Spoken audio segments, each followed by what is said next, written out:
Bonjour, je suis aujourd'hui avec Sarah Graff, qui est coordonnatrice d'assistants virtuels.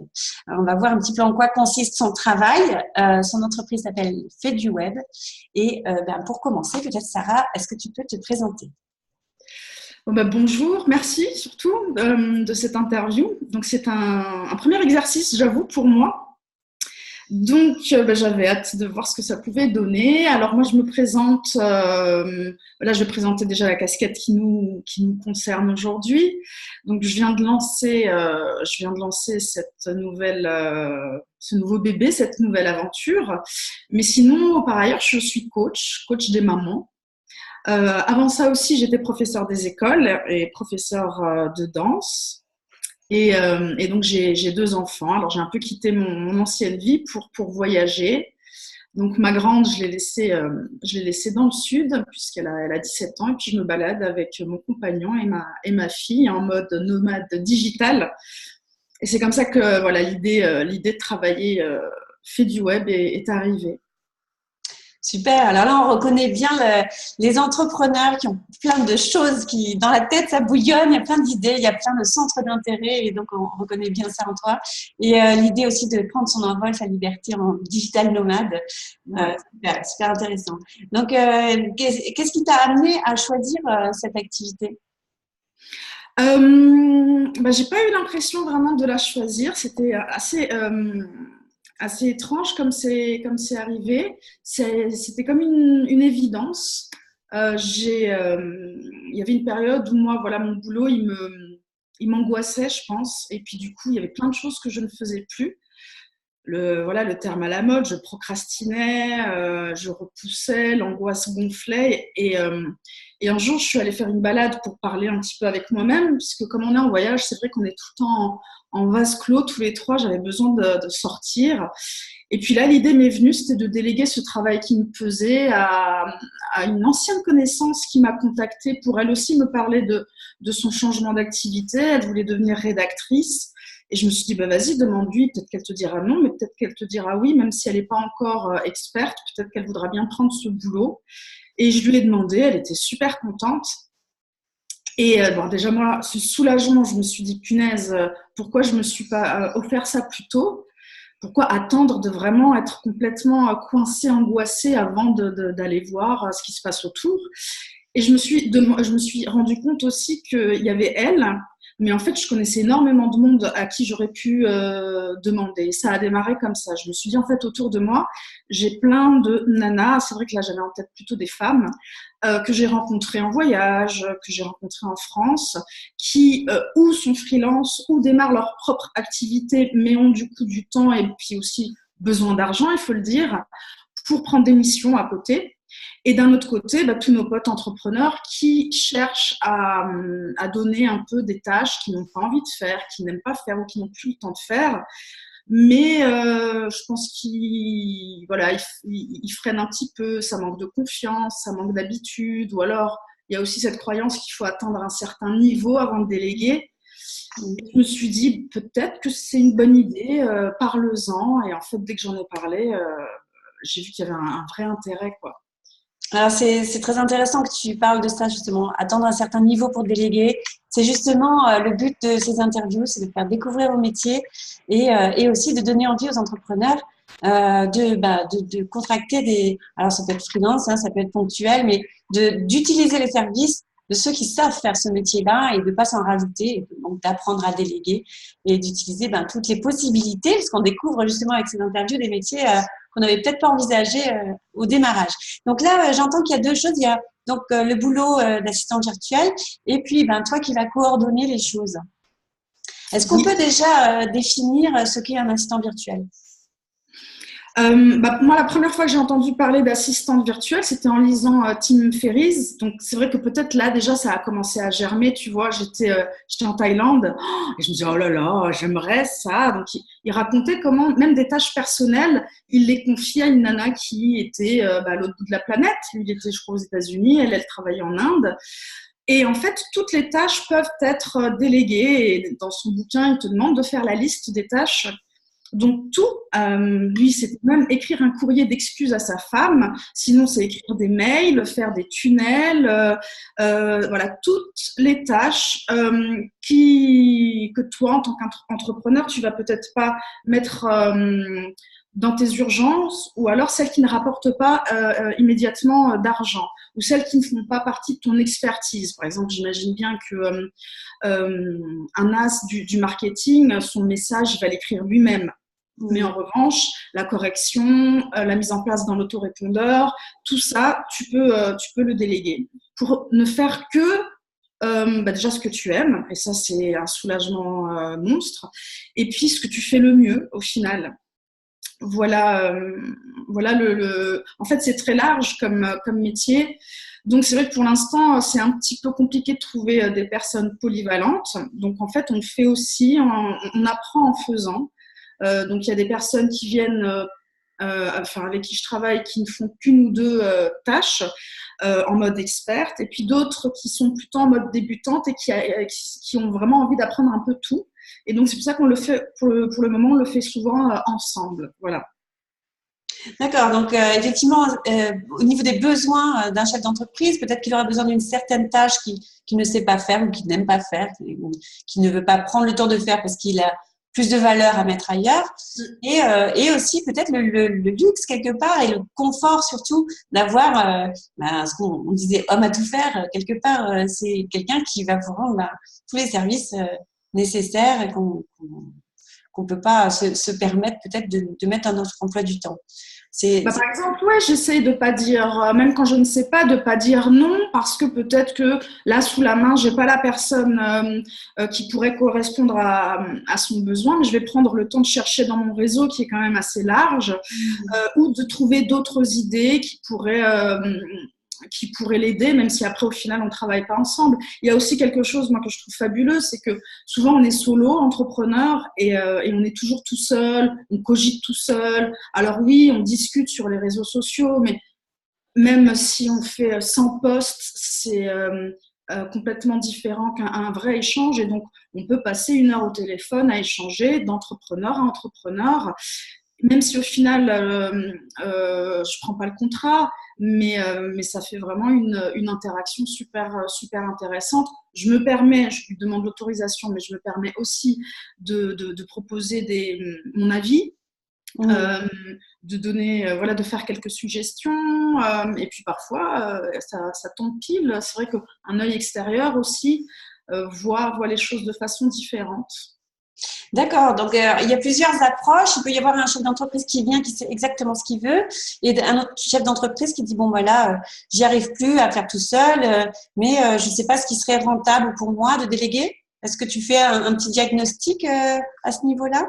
Ouais, bon, en général, ils viennent quand même avec une idée, une urgence, le truc qui les bloque, qui les angoisse, qui les casse les pieds. Ils ont essayé 1000 fois, ils sentent que là, ils sont pas trop bons. Mais oui, je demande si je peux me permettre un petit diagnostic, parce que souvent, ils ne voient que, j'en sais rien, leur séquence mail. Alors, je me permets de prendre un peu plus de hauteur, de recul pour voir un peu le système en entier. Voilà. Alors, je me permets pas de mettre mon grain de sel sur le système en entier, mais juste parfois un petit, comme en musique, tu vois, de mettre un peu plus de lien, de cohérence, que ça glisse un peu mieux, voilà. Et du coup, parfois, ça crée une demande de travail sur du plus long terme. Ok. Voilà, je suis contente. Alors, la demande d'un chef d'entreprise, c'est que ce soit, j'imagine, l'efficacité, mais peut-être aussi, est-ce qu'ils aiment avoir une personne de référence et est-ce que cette personne de référence, c'est toi, du coup, ou est-ce que… Alors, ouais, ils ne demandent pas ce qui se passe derrière. La personne, pour l'instant, en contact avec les entrepreneurs, c'est moi.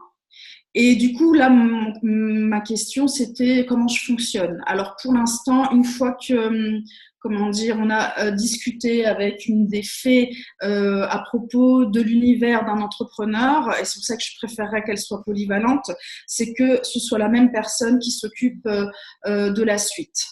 Parce que, imaginons qu'il y en a une qui est commencé avec de la rédaction.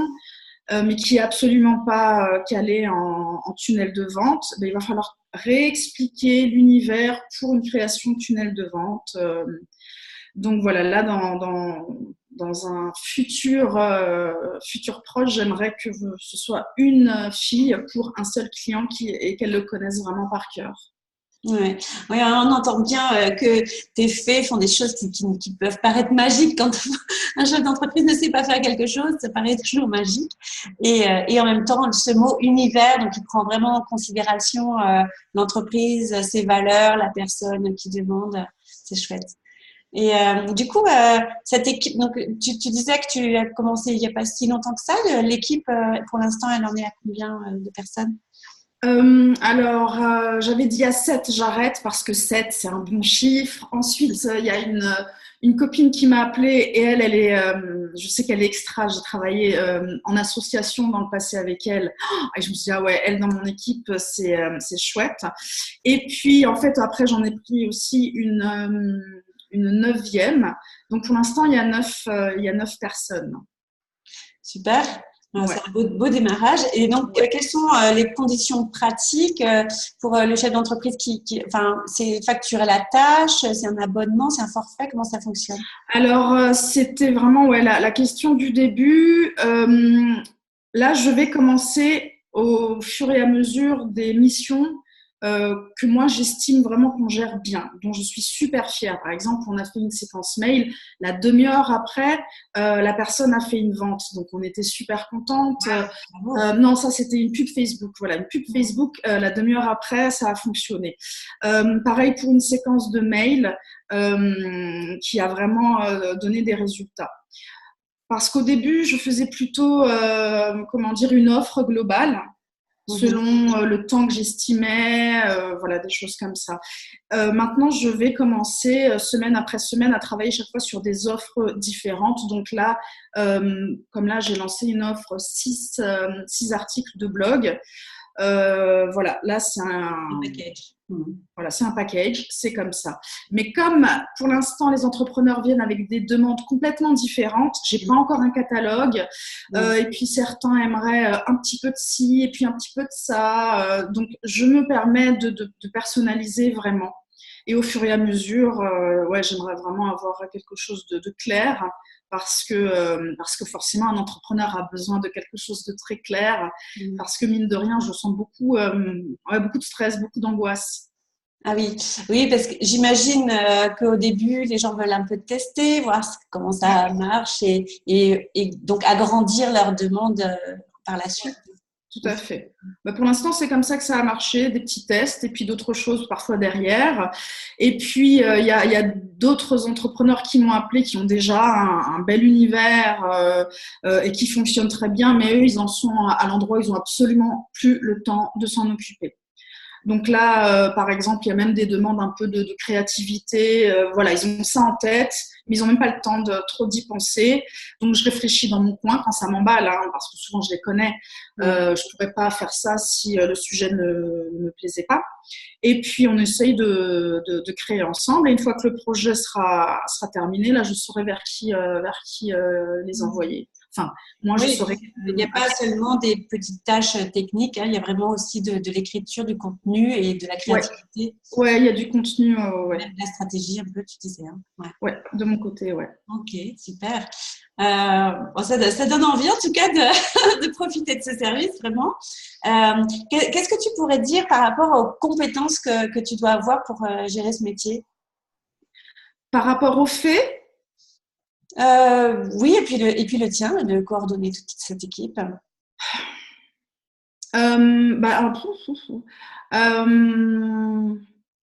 Déjà la polyvalence. La polyvalence parce que, par exemple, je fais vraiment la différence entre les tâches que je fais l'inspecteur des travaux finis, vraiment. Jusqu'au bout, je rentre dans les détails parce que là, je sais que moi, c'est ce sur quoi j'ai travaillé pour être visible sur Internet. Des trucs que j'aimais pas faire du tout, mais forcément, voilà. Pendant 2 ans, j'ai fait ça. j'ai été bien formée et donc je sais comment je veux rendre les choses aux clients. Donc j'ai une vue d'ensemble en marketing, je sais pas, moi, en emailing, en publicité Facebook. Donc il y a quand même pas mal de polyvalence. Ensuite, il y a besoin aussi, j'imagine, d'aimer être en connexion avec d'autres personnes. Et je pense que vraiment, c'était ça qui me manquait à bosser toute seule sur Facebook avec des nanas que je coachais.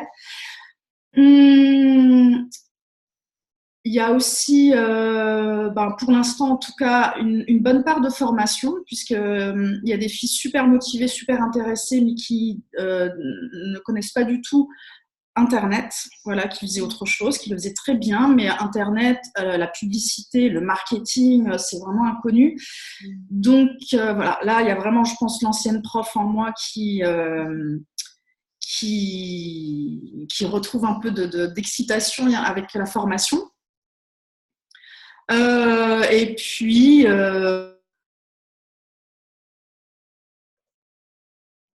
semaine, des nouveaux projets. Voilà. Et puis concernant les faits, c'est surtout la curiosité, la polyvalence, la réactivité. Oui. Ça, c'est un peu difficile parce que il y en a qui sont en Asie, il y en a qui sont en Amérique, on n'a pas le même créneau. Donc c'est vrai que quand j'envoie un mail, moi j'imagine en tout cas une réponse tout de suite. Alors voilà, je suis un peu frustrée, donc j'attends toujours de la réactivité. J'attends d'elles qu'elles se forment aussi toutes seules quand elles ne savent pas. Que lorsque on ne sait pas, on cherche un peu avant de baisser les bras. Voilà. Et puis après, quand vraiment il y a la question que je me pose, c'est pour l'instant, il y a aussi des e-commerçants qui nous contactent. Est-ce que là, je prends des filles qui géreront le e-commerce parce que moi, je ne vais pas m'en mêler, à part si c'est du mailing ou des choses comme ça, et les laisser gérer les e-commerçants. Donc, il y a aussi une grosse part de confiance. Et ça, c'est quelque chose que je veux poser à la base. Je fais confiance à toutes les personnes avec qui je travaille. Je suis heureuse si elles trouvent du boulot à côté. D'ailleurs, je leur recommande de prospecter de leur côté. Moi, je veux enfermer personne. À la limite, si ça peut servir de tremplin pour la suite, c'est génial. Alors, tu as un peu devancé la question que je voulais te poser, justement. Où sont ces petites fées? Elles sont partout dans le monde. Est-ce qu'elles vivent un petit peu en digital nomade également? Il y en a, oui. Il y en a que j'ai découvert quand on avait une chaîne de digital nomade. Donc certaines en famille, d'autres en couple, qui étaient en train de parcourir le monde, qui avaient leur vlog, leur site internet. Donc je les avais contactées pour qu'on se connaisse, pour faire peut-être des échanges sur les blogs et des choses comme ça. Donc quand j'ai monté Fait du Web, directement je suis allée les contacter puisque je sais qu'elles ont vraiment du savoir-faire entre les mains. D'autres personnes que j'ai rencontrées au fil de mes voyages, avec qui j'ai sympathisé. Donc là, c'est la relation de confiance qui est venue en numéro 1 parce que je voyais qu'elles étaient, qu'elles avaient le profil, même si elles ne savaient pas encore faire. Et puis d'autres que j'ai rencontrées dans les soirées, les apéros. Je suis une fan des apéros entrepreneurs, surtout parce que j'aime prendre l'apéro. Donc là, j'ai rencontré des filles très sympas que j'ai contactées aussi. Et puis d'autres personnes, pareil, que je connaissais de mon autre vie et à qui j'ai pensé parce que j'imagine que voilà, l'aventure pourrait leur plaire. Et pour l'instant, j'ai eu plus de oui que de non. Alors, c'est super important ce que tu dis parce que je vois bien que donc les gens avec qui on a envie de travailler, alors que ce soit les clients ou les partenaires ou les personnes qu'on embauche, souvent ça se passe comme ça. C'est-à-dire il y a un contact humain en premier et c'est grâce à ça qu'on accroche et qu'on a envie de travailler ensemble. Et ça nous donne aussi une leçon pour comment on accroche nos clients, quoi. Hein, c'est pas forcément, on va regarder un catalogue, on va faire voilà. Ouais. Okay. Tout à fait. Et qu'est-ce que tu pourrais dire à quelqu'un qui a envie de se lancer dans le métier que tu fais? Comment tu pourrais lui dire de démarrer, par exemple? Bah, je lui dirais de démarrer avec une première personne, voilà, vraiment de démarrer. Ok, let's go. Voilà. Ah ouais, il n'y a plus qu'un. Un pour essayer puis un deuxième. Et comme pour tout, hein, j'imagine. Oui. Donc justement, comment un chef d'entreprise peut te trouver? Alors peut-être dans des apéros, évidemment. Donc sinon, j'imagine que tu as un site, on va le mettre sous la vidéo. Eh bien non, j'ai toujours pas eu le temps de monter le site parce que comme je te dis, c'est parti un petit peu en flèche. Donc pour l'instant, il n'y a que la page Facebook Fait du web. Mon profil perso, parce que pour l'instant, les gens qui sont venus me contacter, ce sont vraiment des connaissances directes. Et oui, la prochaine étape, il faudrait peut-être que je délègue. Voilà, justement. Okay. Ouais, c'est le site, mais pour l'instant, je ne fais pas de pub. Il n'y a pas eu encore besoin, mais c'est vrai qu'après. Il n'y a pas eu encore besoin de faire des pubs, c'est incroyable. Hein, non, mais parce que je ne veux pas non plus être stressée. J'ai vraiment voulu.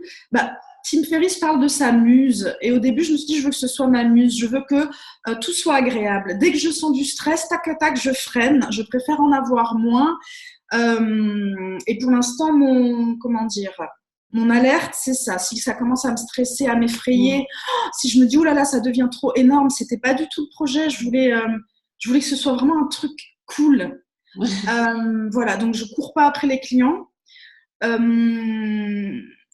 Mais après, pareil, tout de suite, je me suis emballée. J'ai commencé à imaginer une école d'assistante virtuelle. Et donc, ça, c'est mon rêve pour dans quelques mois. Et là, je pense que les choses vont quand même à un moment s'emballer.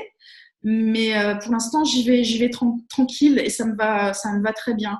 Chaque chose en son temps et puis te respecter tes valeurs. Ouais, parce que mon entrée sur Internet, quand j'ai quitté l'éducation nationale, je suis quand même partie avec une dose de stress énorme, avec cette idée qu'il faut que ça marche. Et du coup, à être très peu fière d'actions qui, au final, étaient vraiment chouettes. Mais je ne m'en rendais pas compte parce que moi, je ne voyais que l'arrivée. Là, je ne veux pas que ce soit ça, pas du tout. Donc, j'y vais tranquillement, avec une dose de plaisir importante. Je reviens sur un chef d'entreprise qui a envie de te contacter. Est-ce que c'est intéressant qu'il prépare des choses? Il y a des choses que tu dois savoir sur lui ou est-ce que ça se passe lors d'un entretien? Est-ce qu'il y a un questionnaire? Non, oui. Ça se passe vraiment lors d'un entretien. Souvent, il parle. Après, j'ai des questions. Et puis non, après, ça se fait naturellement. Il n'y a vraiment rien besoin de préparer. Inconsciemment, déjà, ils savent quel est le plus gros de leurs problèmes. Donc, non, il n'y a rien à préparer. Ok, c'est super intéressant. J'espère que ça aura donné envie à pas mal de gens, soit de te contacter, soit de contacter d'autres personnes qui peuvent faire une partie de leur job qui leur prend du temps, de l'énergie et du stress, parce que c'est super important de déléguer. Parce que, on a peut-être entendu ça dans nos formations. En tout cas, moi, c'était comme ça que j'ai démarré, en voulant tout faire et en croyant qu'il fallait tout faire et que c'était comme ça qu'il fallait faire. Voilà, le conseil que je donne aujourd'hui, c'est de déléguer tout de suite. On ne peut pas tout d'un coup apprendre 10 métiers parce que c'est terrible tout ce qu'on apprend pour se lancer.